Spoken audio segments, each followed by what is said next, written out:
How do you turn your mess into your message?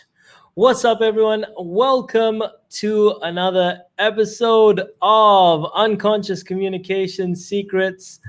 And today we are going to be talking about how to turn your mess into your message. And more specifically, how can you communicate at another level? How can you go from being, like where you're having lots of challenges when it comes to communication to being a master at communication, whether you're using unconscious communication or not?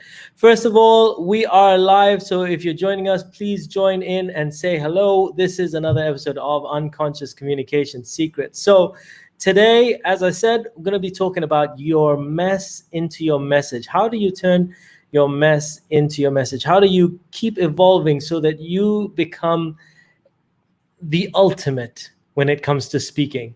So let's get going. First of all, I want to start off with a quote, and this is by Harv Eker.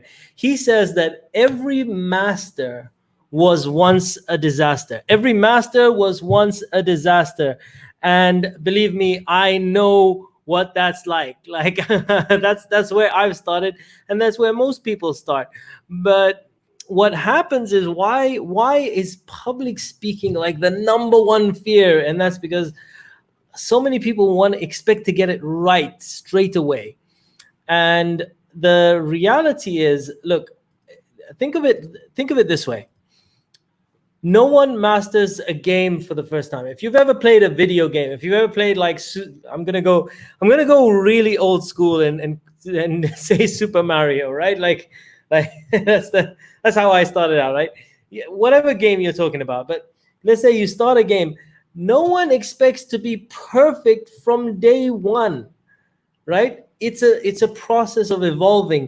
Like, you have to make a couple of mistakes in order to learn and to move forward, in order to get better, in order to improve, in order to take your speaking to that next level. No one really masters a video game the first time. And that's the same with when it comes to your message, right? How do you turn your mess into your message? Realizing, number one, that it is supposed to be a mess from the beginning. And that's I can speak from experience. Now, the reason I want to bring this up is so many people expect perfection from day one. This is why this is so important, because so many people expect perfection from day one. When you understand this concept, it allows you to reduce stress. It gives you a solid strategy in terms of moving forward and becoming really good, and allows you to make consistent progress when it comes to whether it's your message or whether it's mastering any skill, right?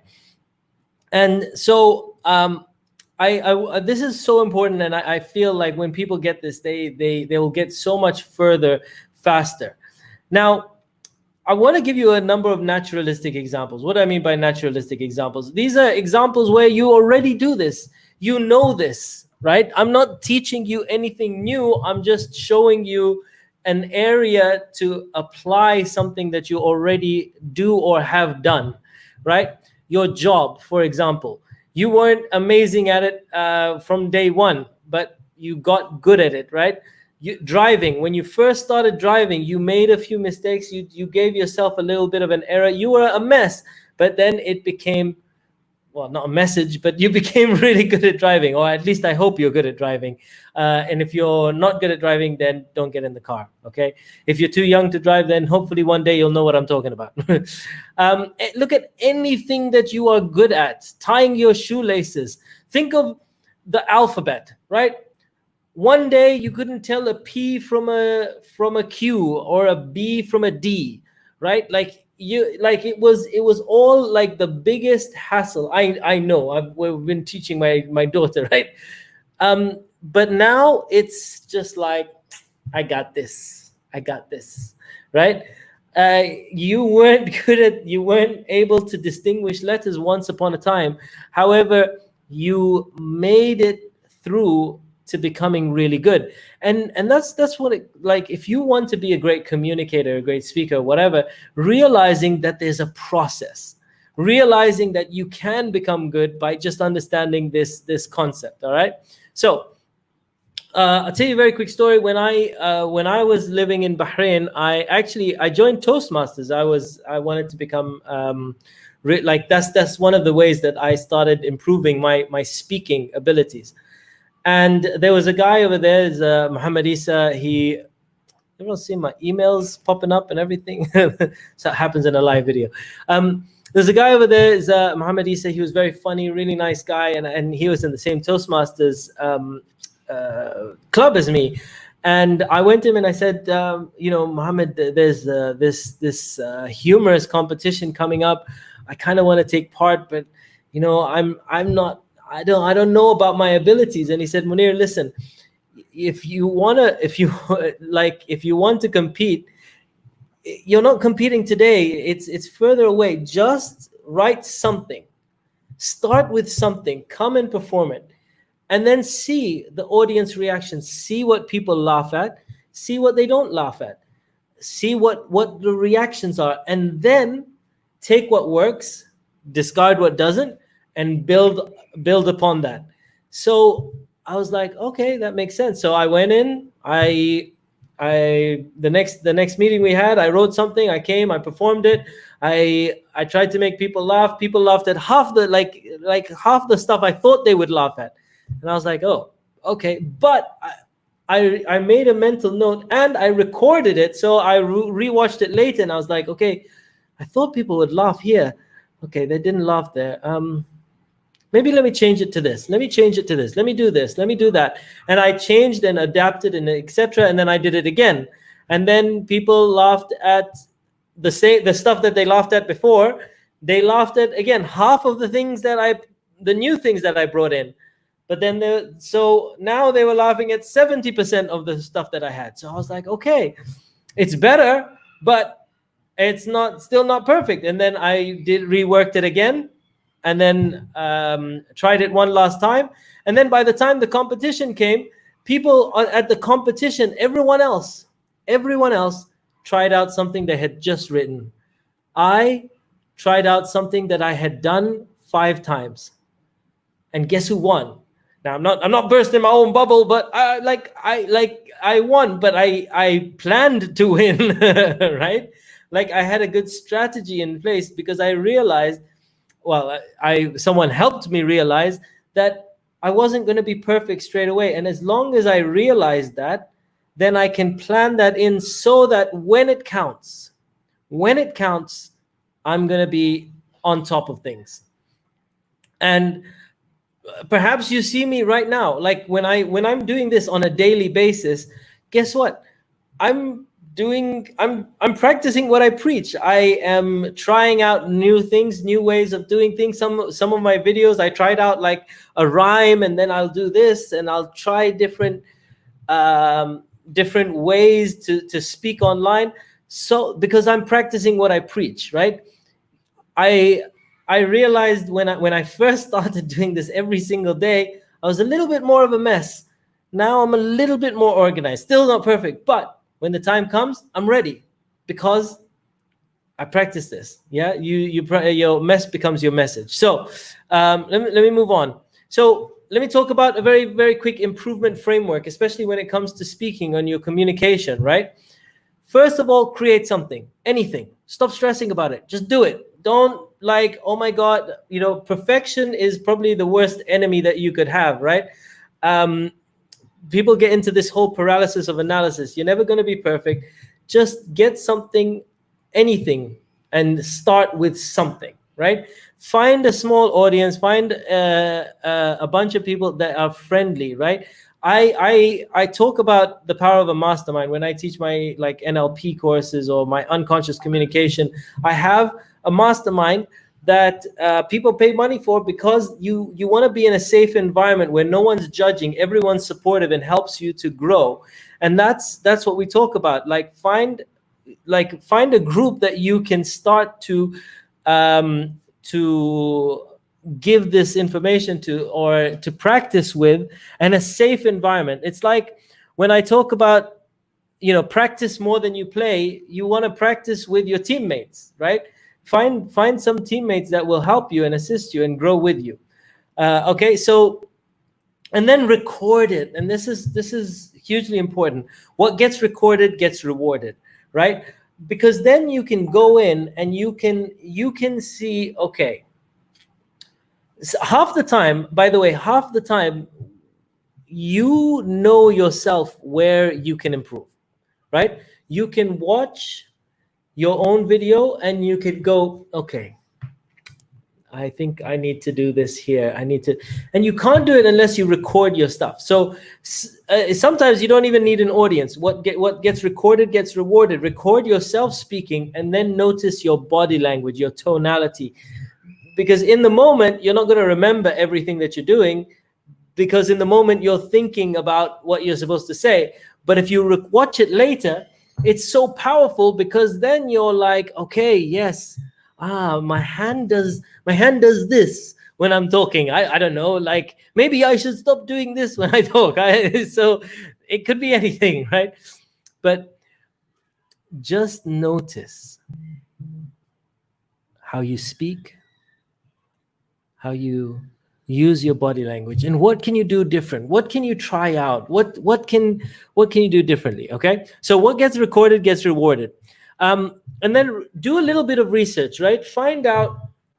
So let's say right now I started doing a number of videos, and then I will do something like I'll tell a story. Every video I do, I tell a story, and then I'll research. Like I go and I learn storytelling frameworks, and then I check, am I telling stories in the right kind of framework? What am I missing? I'm not talking about, like, I didn't bring up characters, or I didn't do enough dialogue, or something like that. Like I'll research, and then I will go back and I will see my video, or I will try and add it in the next video. So research, give yourself feedback. This is hugely powerful, giving yourself feedback. And one of the best ways to do it, like I learned this in NLP, is like taking a step back. And if you were a coach and you saw yourself, what advice would you give yourself in order to improve? What is that you could improve? And this is a very, very powerful exercise. So if you were an amazing coach, what would you tell yourself in order to improve? And that's hugely powerful. Plus, you can be harsher on yourself than other people can be on you. So it's very, very cool to do. Then go and ask your audience. Like if you've spoken to a number of people, get feedback for different people. Now, a lot of times there's a great way to do this, and there's obviously challenging ways. If I just go and ask, what did you think? Most people will say to me, oh man, yeah, your video was amazing, or yeah, your talk was amazing. And half the time that's great. Believe me, it's great to hear and nice to hear.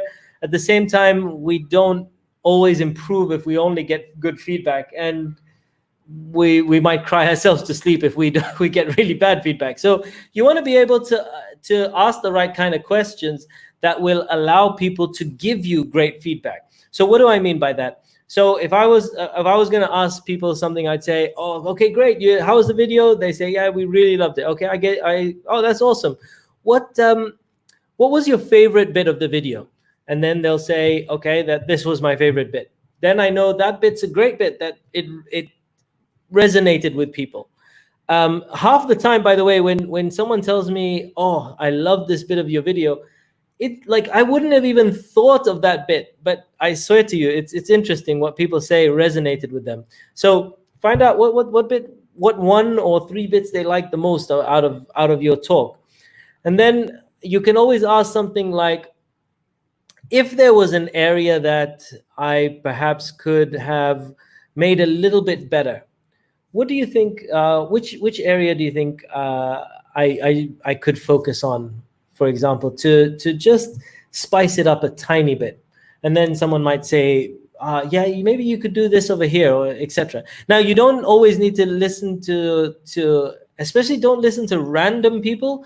If it's your target audience, the people the type of person that you want to be speaking in front of all the time, then value their feedback. If it's someone that doesn't know what they're talking about, don't ask. Like, let me be polite, don't ask them, right?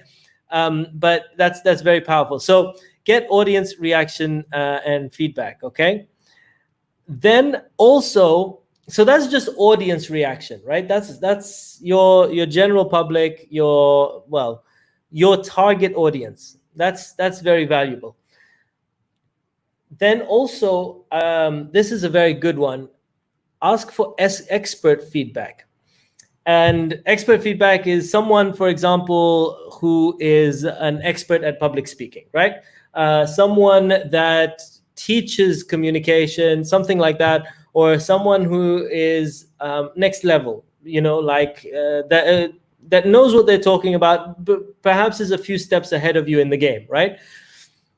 Now, this is I I want to say this properly.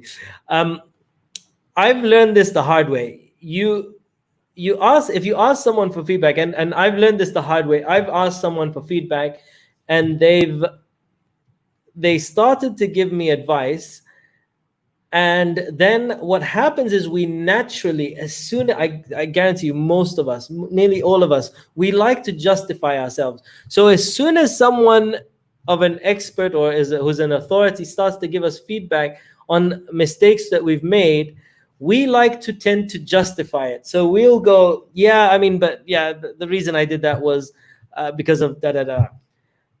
As soon as we do that for an expert, what will happen is typically your general expert, they will shut down and they'll be like, listen, I don't need to give this guy, he's not ready to accept feedback, and he's just going to argue with everything I say. He's not willing to accept it. Now, this is why I say, ask for expert feedback and shut up. Whether you like it, whether you agree with it, whatever, you want to encourage them as much as possible to give you feedback. And the second that you start arguing with them or you disagree, they are not under no obligation, unless you're paying them, they are under no obligation to give you feedback. You want to encourage them to open up as much as possible. So take a humility pill, accept that you have asked for it, and I swear to you, this is where the best growth comes from. The best growth comes from. It's a hard pill to swallow half the time, especially when you're proud of some work that you've done, and then you ask someone for feedback, you ask them to help you improve, and they want to help you as fast as possible, so they just point out the flaws. And you're like, man, ouch. You didn't have to be so harsh, But and as soon as you start arguing back, they'll just be like, okay, all right, yeah, okay, so you know best, and they'll stop giving you advice, and then you won't get all the amazing tips that you could get in order to improve. So my process when I ask for expert feedback, by the way, I don't have to agree with everything that the person has said. If I know they're better than me and I have asked for their advice, I will shut up. I will let them say whatever they want to say, and then I will be like, okay, great. They are an expert. I agree, and I'm going to take as much as possible, but this 20% of what they've said, I'm not going to agree with, and I could be wrong, and maybe I am wrong, but I'm going to take the risk and not listen to it. And then you go forward. But at the same time, you've got so much more. So that's the expert feedback. And then finally, after that, go for it again. That's fun. Let's do it again. Do it again. Do it again. And that's the constant improvement. This is how you turn your mess into your message. All right. Turn your mess into a message. Realize that it is possible to improve at a whole nother level. All right, cool. So that's today's video. Turn your mess into a message. Also, just a quick reminder, this Wednesday, I'm going to be doing an introduction to NLP webinar, Master Your Mind. You can register at uaenlp.com. and I'll be doing that. Other than that, I want to thank you guys for tuning in today. This was Turn Your Mess into Your Message on Unconscious Communication Secrets. If you have not, please do subscribe to my channel on youtube.com/Muneer. And I look forward to catching you on another video very, very soon. Lots of love, peace out, and I'll see you on another video real soon. Peace out.